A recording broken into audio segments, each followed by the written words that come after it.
Hey there, folks. This is Derrick from Bad Movies, Worst People.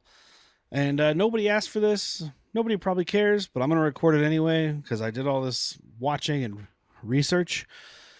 So, for Mental Health Month, which is May is Mental Health Awareness Month, we do our mental health theme, which is where each of the hosts gets to choose a movie that we call a mental health movie, something you watch to wash out all the garbage you've been watching or to feel better, or if you're having a shitty day, whatever it may be.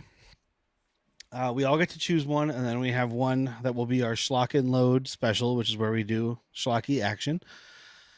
And my choice for mental health was Michael Mann's Heat.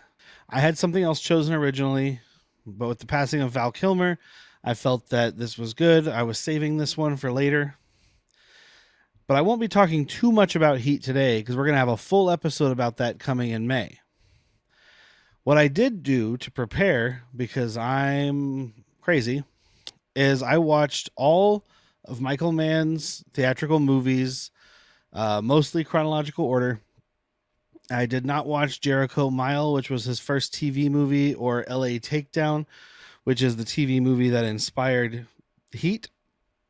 I may watch it before we do the episode, but I haven't decided yet. But I watched all of his movies, and I ranked them according to my preferences. So I'm going to talk to you guys a little bit about each of those movies and my rankings. So we'll start at the bottom. Michael Mann has 12 theatrical releases, Heat being one of them, which again is not in this ranking because it's been probably 2 years since I've watched it. It definitely ranks somewhere in the top 3. The bottom of my list is probably his most successful movie. I didn't look into the research or anything, but it won him some Oscars. And I think it kind of got him the permission and funding to be able to make things like Heat and Collateral and so on. Because his early few movies, you can tell, are much lower budget. But it's Last of the Mohicans. This is the one I have rated the lowest. Someone's going to at me. Someone's going to get mad at me. But 1992's Last of the Mohicans, starring Daniel Day-Lewis, Madeline Stowe, Wes Studi. It is a war-torn, like, colonial America time. There's what is known as the French and Indian War. I know that's not the correct word. That's the name of the war. Don't come at me for that. Basically, it's the British, the French, and the Native Americans fighting. The Americans are in there, and it's before the American Revolution. I gave this one 2 stars. It's this time frame of film is not for me in particular. My co-host Jack was very upset that I didn't like this movie. When I told him about it, he started doing the score. He started just humming and, orchestrally directing the score while we were at work.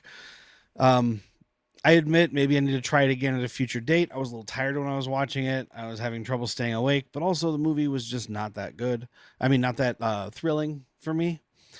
Daniel Day-Lewis was great. Wes Studi was great. But despite the movie looking good and being shot well, it was just boring to me. So I'm not going to go too much into it. I'm not going to rip on it. I know it's a favorite of a lot of people. And I know this is a bad movie podcast, so I should be able to make fun of stuff.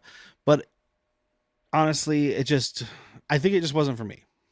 It might be good to someone else. Number 10, I have rated a movie, which I did enjoy, but it had its flaws, is Miami Vice from 2006, starring Jamie Foxx and Colin Farrell. And Michael Mann, a lot of people don't know, was a producer on Miami Vice, the TV show. So I feel like maybe this was a passion project of his. He wanted to bring it to modern day, make it a little more gritty, etc. I'm sure the success of the 2 Bad Boys movies didn't hurt because it's like, hey, white guy, black guy, cops, partners, Miami.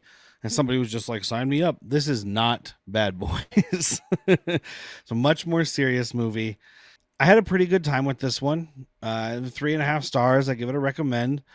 It's not his best, but it's not his worst. I've seen it once before, and I remember liking it, and I still enjoyed it. maybe not quite as much as the first time. It's Michael Mann was an early adopter of digital photography, and I'm a big proponent of film. But if you can use digital photography and make it look good, like really, really care, then I'm in. And that's what he does here. The script isn't great. Chemistry between some of the characters isn't great. I don't know that Jamie Foxx and Colin Farrell actually care about each other. But what I did really enjoy is that this movie was told very visually. You could watch it like as a silent film, just with the score, and still understand 100% what's going on. The script isn't that important. Everything is just passed on really visually. It's really strikingly done in that sense. One of the better digital films that I've seen. If you watched it as a silent film without the score, I'll tell you one thing, big plus, no audio slave. Again, come at me if you love audio slave, but this movie and his other one from this era, Collateral, both have a really weird audio slave needle drop, and I don't know. But that was number 10. Number 9 was nominated for some awards. It may have won. Again, I didn't really research this. It's just kind of off the cuff. 2001's Ali, starring Will Smith. Never watched this one because at that time I was already in Will Smith burnout mode. Like I had enough of him. I don't think he makes a good movie star leading man. I never really have. I mean, I really like Men in Black, Independence Day, but Independence Day has Jeff Goldblum, and so Men in Black has Tommy Lee Jones and Rip Torn. So, and I'm not. If you listen to the podcast, you know I'm not a big sports fan. I don't follow sports. I don't really know a lot about Muhammad Ali other than like some of the big moments, some few of which are featured in this film. I've seen video footage of him and the way he spoke and things like that. And Will Smith tries to reach that. And I thought he did a pretty good job. Friend of the show, Classy Alcoholic, strongly disagreed with that. He said that it sounded like Will Smith was doing an impersonation. And I'm going to take his word for that because the Classy Alcoholic is our boxing friend. He knows all about boxing. He knows the history of boxing. He's a big boxing guy. He has a boxing podcast, by the way, called the Mixed Company Podcast, which I know you can find on at least Spotify and Apple Podcasts. Go check that out. Him and his co-host know a lot. They have a lot of knowledge. They talk about movies once in a while too. They did talk about Ali on an early episode. But Michael Mann has 2 biographical films in this series, Ali and Ferrari, and they're both interesting in that they aren't telling like here's him when he was a kid, and here's him as successful, and here's him when he was failing, and here's him when he's old, and whatever.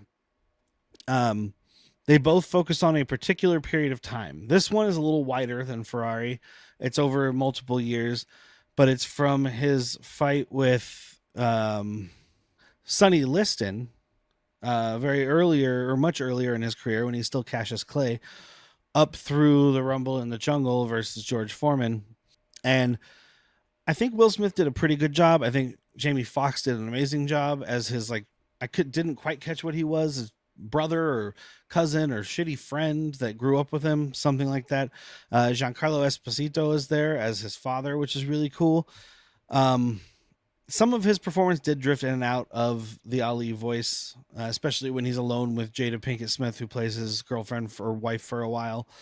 He started sounding more like Will Smith, but even though this seems like one of the least Michael Mann films because there's no flashy cars and gunfights and those things, it still had his style. It was still really interesting. Whitney, Jack, and I all watched it together and had a good time. That might have been part of the problem. We all watched it together. Next up on my list, number 8 is The Keep, which was Michael Mann's second film from 1983. And this isn't going to be a big commercial for people who don't pay me, but I have this really cool 4K from Vinegar Syndrome of The Keep in this sweet box, the book and everything. It's really nice. I had never seen that, and I'd heard all these horror stories about how bad it was. I thought it was really fucking cool. I don't have a title card from that, but I did have the movie here, so you can see The Keep. Um, it's a really cool science fiction fantasy kind of thing, which is really weird for Michael Mann. I gave this one again 3.5 stars, like the last two. I wanted to give it 4 stars because I really had a good time. It's got this really wide framing, great staging, great framing of the shots, music, a score by Tangerine Dream, which is great. I thought really cool special effects. A lot of, obviously practical stuff, and then some of the optical special effects, the drawn on kind of stuff. I thought that was really cool. And the vibe is really great, but the narrative itself is really disjointed and incoherent. And that's famously from studio cuts. I really would have liked to see Michael Mann's actual vision for this, but I mean, you've got a very young Ian McKellen, Jurgen Prochnow, Scott Glenn, just a lot of really good actors and character actors showing up here. There's this really crazy monster thing, which was kind of on the cover there, that I think looks really good and is very intimidating. Gabriel Byrne is also here, who's, well, he's been in a lot of shit, but he's been in some good stuff too. Unfortunately, all I can think of right now is the shit, Cool World and Stigmata, but he makes a really good, like, cowardly Nazi guy. So it's a lot of fun to watch. I would recommend that one. Next up at number 7, Public Enemies from 2009, which stars Johnny Depp, Christian Bale, Marion Cotillard, Jason Clarke, trying to think of some other people. A bunch of people are in here. Stephen Lang is a very intimidating FBI or Bureau of Investigation agent. I gave this one 4 stars. I saw it when it came out, and I don't remember liking it. I remember thinking it sucked. Part of it, I think, was the digital photography at the time, because it looks really weird for this period piece, which is about John Dillinger being shot on digital. It just feels weird. But I think these days it's one of those things where it's like, well, I've seen so much stuff shot on digital, and this is so fucking phenomenal looking. And this also has some of his obsession with process, which you see a lot in his movies, and realism. And these gunshots, I mean, we'll talk about it on the Heat episodes, so you're going to hear a lot about it, but the gunshots in this sound maybe even better than in Heat. I mean, it's like you're right there. There's a weird CGI thing at the end that I didn't like at all, but hey, 2009, what are you going to do? I read a lot of stuff that Johnny Depp kind of felt like he was on autopilot and didn't care, but I thought he did a really good job. I think this is one of the better, like, latter period Johnny Depp movies. Christian Bale is good, but he's not really there a lot. He's got some really good scenes, though, with just his face. Like, he doesn't have a lot of presence in the movie, I didn't feel. But when he is there, he doesn't say a lot, but you can see what's going on inside. And then Stephen Lang is just fucking terrifying. He's an old school, like, Western cowboy sheriff. It's pretty cool. There's a murderer's row of character actors here. They're all great. I recommend that one. Spoiler alert, I recommend all these except for Last of the Mohicans, honestly. And then that's up to you, right? Next at number 6, Ferrari from 2023, which stars Adam Driver, Penelope Cruz, Shailene Woodley, who is probably the worst Italian accent in the movie. It's a biopic, obviously, about Enzo Ferrari. It's this very particular period of 1957, where there's this car race called the Mille Miglia. Something Mille Miglia. I'm not Italian. I'm sorry, guys. The trailer for this made it look really cool, but it also made it look like maybe not a lot's going on, and it only played in the theaters, at least around me, for like 2 weeks, and it came out on Christmas, so I didn't have a lot of time. I missed it in theaters. I wish I would have seen it because it sounded amazing on my surround sound, but I mean, I can only imagine in a theater where you just don't have to worry about anybody else in the house, no neighbors, whatever. Just crank that shit. Adam Driver did a great job. The sound of the cars was amazing. Michael Mann is always great with sound, even though he's like famously hard of hearing. Maybe that's why he likes it so loud. The story was a little flitty, but again, it's just like, it's a period of time. It's not telling a really big overarching story. There is a thing with Penelope Cruz and Shailene Woodley and a secret family and all this, and I don't get into it too much, but I did really enjoy the movie. And I think of the 2 biopics, this one is much better. I gave this 4.5 stars. I think Adam Driver's performance is much better than Will Smith's. Highly recommend it. And if you saw the trailer and there's like a certain thing in there where you're like, oh, well, that just spoiled a big moment of the movie. Don't worry, it didn't. There's a lot more to it. Next up at number 5 is The Insider from 1999 with Russell Crowe and Al Pacino. It seems like a very boring movie. It's about, let me just read you just the basic thing because this sounds not interesting. A research chemist comes under personal and professional attack when he decides to appear in a 60 minutes expose on big tobacco. Yep. Sounds boring as fuck. It is not. It is astonishingly riveting. It's basically just like a newsroom drama. A lot of people talking on phones, getting woken up in the middle of the night. A lot of people sitting in rooms, chit-chatting. It should be boring, but Michael Mann, his direction, and Dante Spinati, the cinematographer, the way he shoots it is just insanely interesting and pulls you in. Al Pacino is great, as he is a lot of the times. And Russell Crowe, this is probably the best Russell Crowe performance I have ever seen. And I haven't seen every movie from him, but every moment he was on screen, I was just gripped with what he was doing, what he was saying, the subtle things, not even what he was saying, like his movements. He's looking down, he's doing it. Just great. Bruce McGill shows up in here, who's a really cool character actor, and he has a scene where he just loses his shit and screams at a dude. And there was another review that I read that said, more angry Bruce McGill, please. And I have to second that. And I'm going to put it out here on the internet. There are points where it felt a little sloggy, but I mean, it is 158 minutes, which is not unusual for Michael Mann. But overall, fantastic movie. 4.5 stars. Loved it. Next up, we have Black Hat, starring Chris Hemsworth. I remember when this movie came out, and I skipped it because I thought, oh, by the way, Arrow Video 4K looks phenomenal, sounds phenomenal. Plug more people who don't pay me. But I thought, who could possibly care about a hacker movie starring Thor? Why would I care? I was wrong. This movie is phenomenal. 4.5 stars is what I gave it. I didn't realize it was a Michael Mann movie at the time. That might have made a difference. I didn't know him as well. I knew Heat and Collateral at that point, but and Miami Vice. But like a cyber thriller starring Thor, who could care? No. Even the typey type hacky scenes are exciting. He found exciting ways to film them, but they also don't focus on that a lot. When that's going on, that's time for exposition, so you get a lot of discussion and dialogue.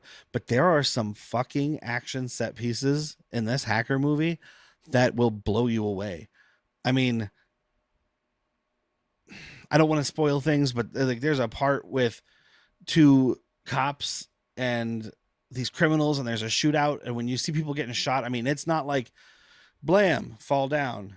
Again, the sound is great. It's Michael Mann, but I mean, these people get hit, and like a dude's leg flies out from underneath him, and then he gets hit in the shoulder, and his top half flies back, so he kind of like cartwheels. It's fucking insane. It's visceral and it's brutal. The mood of this whole movie is really tense. The story is actually really exciting. When cyber thrillers aren't my biggest thing. If I like a cyber thriller, I like stupid shit like Virtuosity or Hackers, where it's just over the top, because it's just like, well, at least we can do some stupid shit. It's in a computer, right? It's the 90s.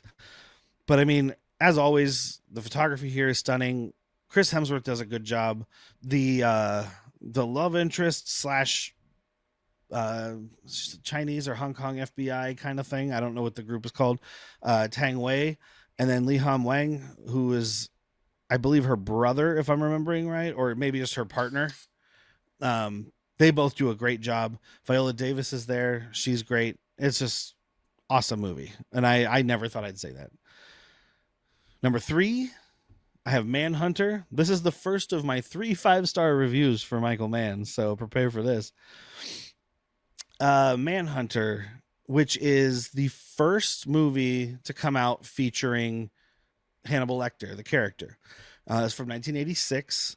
It's about 2 hours long, but we have starring as William Peterson, who's most famously of CSI. He's from the Las Vegas one. He's the old guy in charge with the gray hair. William Peterson, Tom Noonan, who is in a lot of things, but I mean, the first thing that always comes to mind for me is Last Action Hero. where he plays the guy in the trench coat whose name I can't remember. That's like the villain from Jack Ryan or whatever the fuck Arnold Schwarzenegger's character is. It's the villain from the third movie. He gets pulled into the real world. There's a big showdown. It's pretty cool. Brian Cox is here playing Hannibal Lecter, and he's only got like 3 scenes, maybe 4. But of the 3 people who have played Hannibal Lecter that I've seen, Anthony Hopkins, Mads Mikkelsen, and Brian Cox now. Look, Hopkins is a great actor. Mickelson's a great actor. They do great jobs. Brian Cox is the one of the 3 that I'm convinced would eat someone, like eat a person. Just not out of anger, just because. I don't know. Dennis Farina's there too as kind of I think he's William Peterson's boss. But basically, they're trying to solve, much like Silence of the Lambs, which came later. This guy, Will Graham, unlike that, is a seasoned FBI agent, and he had to quit because of some shit that happened with Lecter. And he has to come back to try to solve this new murder. The Tooth Fairy, I think is what the press is calling this guy, which is Tom Noonan.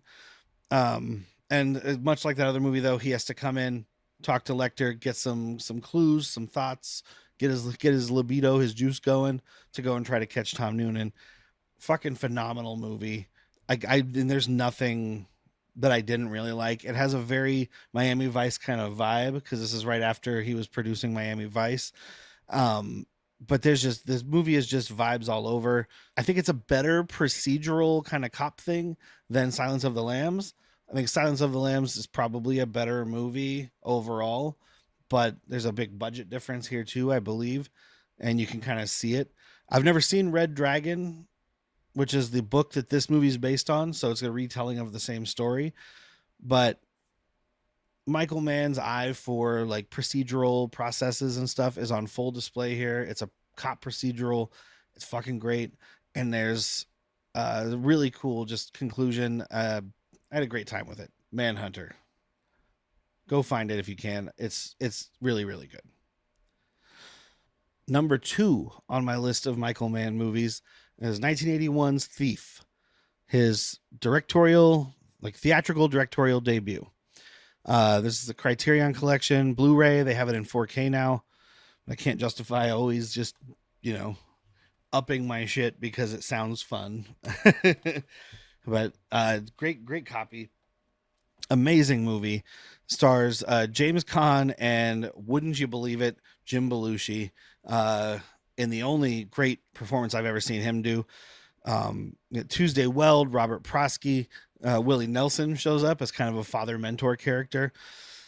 And basically, James Caan is like a professional safecracker. He's done time in prison. He only does diamond heists and cash. He won't do any bonds. There's a whole thing about it.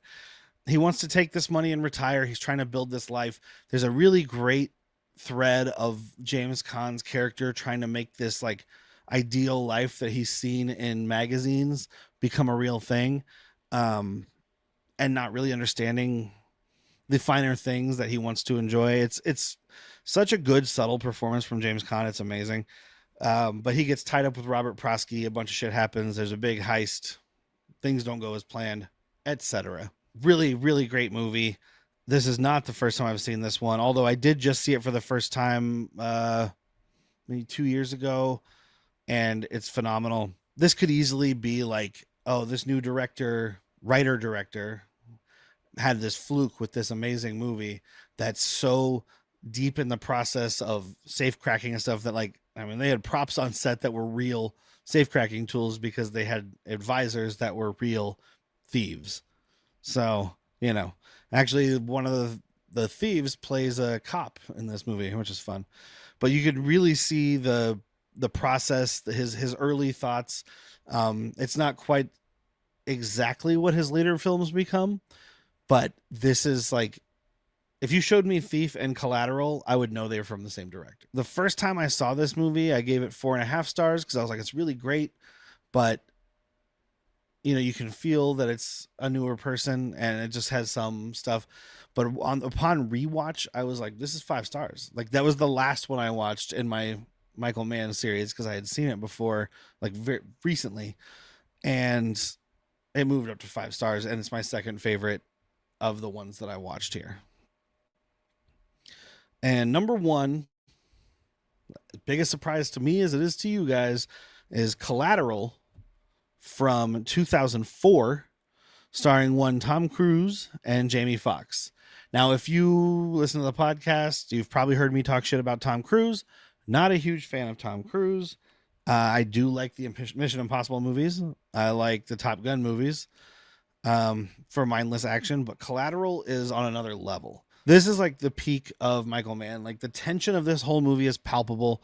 You may have heard me mention this before if you've watched our YouTube videos of new movies, Worst People, that we did back in 2023, which we'll be bringing back this year, I believe, now that we have this whole video set up. Sympathy with the Devil, or Sympathy for the Devil, that we did starring Nick Cage back in 2023, that kicked off our new movies, Worst People thing, is very much in the mold of Collateral. Jamie Foxx is a cab driver. Tom Cruise gets in his cab. Turns out, he says he's going to take him to some business meetings. Turns out these business meetings are assassinations. And Jamie Foxx has to travel around with him all night. And it's this one crazy night thing. It's the definition of like pulse pounding thriller. Like, you'd never know if Tom Cruise is going to snap. You never know if Jamie Foxx is going to finally try to push back. It's just this beating thing that just happens. And it's just, it's so good. It's so good. And speaking of Collateral, if you've made it this far in the episode, you get to find out I have this Collateral 4K digital download available to you listeners. So if you comment on this video, or if you send me an email at badmoviesworstpeople@gmail.com, I will enter you in the drawing. It will officially be announced when we do Heat, but I wanted to announce it now for anybody who sat here and listened to me talk about Michael Mann for 30 minutes. So I'll be giving that away later in May. Oh, and if you're a patron, which you can join at patreon.com/worstpeople for only $3 a month, where you get 2 extra episodes every month, a newsletter, bonus digital download giveaways, the ability to help us choose episodes, etc., etc. Han Took Shots first episodes, early and uncut, when it's not a brand new show. Then you can, if you enter there, comment there, or send me a message on there, or even if you email me and make sure I know that you're a patron, you'll get 2 entries into the drawing. So that's pretty cool. But anyway, Collateral is awesome.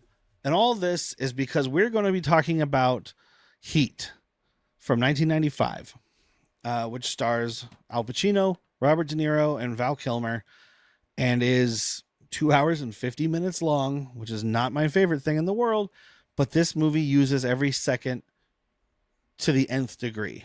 It's phenomenal. Secret, this is a really cool looking steelbook. I bought the 4K and I just moved it into my Blu-ray steelbook. Gave Jack the Blu-ray. So, anyway,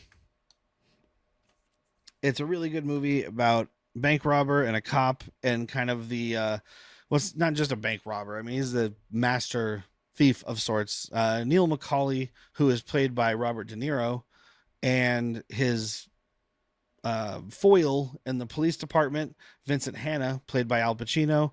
And then Val Kilmer is kind of like a third, Chris Shaherlis, I think it was the name, if I'm remembering how to pronounce it. But basically they have these different heists going on, and they're being chased by the cops, and there's a big conclusion with a huge gun battle that has inspired real life crime, other movies, all kinds of things. I'm really excited to talk about that when we get there. And it has what is super famous. One of the things that kind of got this movie seen by people was that it was the movie that will finally have Al Pacino and Robert De Niro on screen together. They had both previously been, of course, in The Godfather 2, but in different time periods in that story, so they never got seen together. But that diner scene, I mean, according to some stuff I was reading online and whatnot, that is literally what convinced at least one of them, if not both of them, to do that movie. It was like, that's going to be a good scene. They didn't meet each other before the scene. And I'm sure they'd met, but they didn't talk before the scene. They didn't rehearse. They didn't, there was none of that stuff. They showed up, they did the scene to get this real feeling of these two dudes who knew something about each other, but never had met before. I'm really excited to talk about that movie. And of course, like I said, I chose that one because it does feature Val Kilmer, who recently passed away. So rest in pictures to Val Kilmer. It was between this and Tombstone, and I had just recently watched Tombstone. And even though that would give us a great opportunity for some accents and impersonations, so does this. I mean, we got Al Pacino. Like, she's got a great ass. That's where this comes. That's where that line comes from that Jack says all the time. So I'm really excited about that. Thank you guys for listening to my spiel, if you did, about Michael Mann and his various movies. He's one of our greatest living directors. I'm worried that Ferrari might be the last movie he makes because he goes a long time in between and he's getting up there in years, and maybe he just doesn't want to do it anymore. I don't know. But that's it for now. So thanks for listening, and tune back in next Monday as we just wrapped up Listener Request Month. We're going to have our first episode, or our single episode, of It's Gonna Be Bay, which is what we do now to watch one Michael Bay movie a year and no more than that. And we're doing The Rock, which is an excellent movie with Sean Connery and Nicolas Cage and Ed Harris and Michael Biehn and William Forsythe and on and on and on and on. So that'll be our next episode coming up Monday. Then starting in May is Mental Health Month. And we're going to be talking about, again, like I said, movies that all of the hosts here have chosen. One that Whitney's been talking about, trying to get us to watch for 140 some odd episodes. We have a movie I was kind of surprised Jack chose, even though he likes some silly shit. And we have Heat from me. And then we have a great action movie, which also has one Sir Nicolas Cage. That's all I'm going to say for now, because if you want to find out what's playing next month ahead of time, you join the Patreon and you get a newsletter that tells you at the beginning of the month everything that's coming up. We also have a patron selected mental health episode on our Patreon feed, which is where we generally do mental health episodes. So usually we'll pick something super, super good. Like last year we did Hot Fuzz, which was hard because it's so good. All we kept doing was wanting to do quotes from the movie. So this year we let our patrons choose, and we did a raffle, and we have a movie coming up from one of them. So tune in for that. Oh, and lest I forget, Latchkey Vids, which is our Patreon exclusive show where we watch forgotten or never known television shows from the 90s. We did a special episode this month on a British sitcom that had a grand total of one episode that aired a grand total of one time, called Heil Honey, I'm Home, which, as it sounds, is a Hitler sitcom in the style of I Love Lucy. And it's, yeah, I mean, you got it, right? But in May, we'll be back to Cop Rock, which is what we've been talking about, which is a phenomenal, it's bad, but it's a phenomenally bad, gritty street police drama that is also a Broadway musical. And the episode coming up in May is The Cocaine Mutiny, episode number 5. So we're about halfway to that show being over, and I'm sad about it. But thank you guys for tuning in. Remember, send me an email, badmoviesworstpeople@gmail.com. Check out patreon.com/worstpeople. Thank you guys. I've been Derrick, and this has been MANNcast.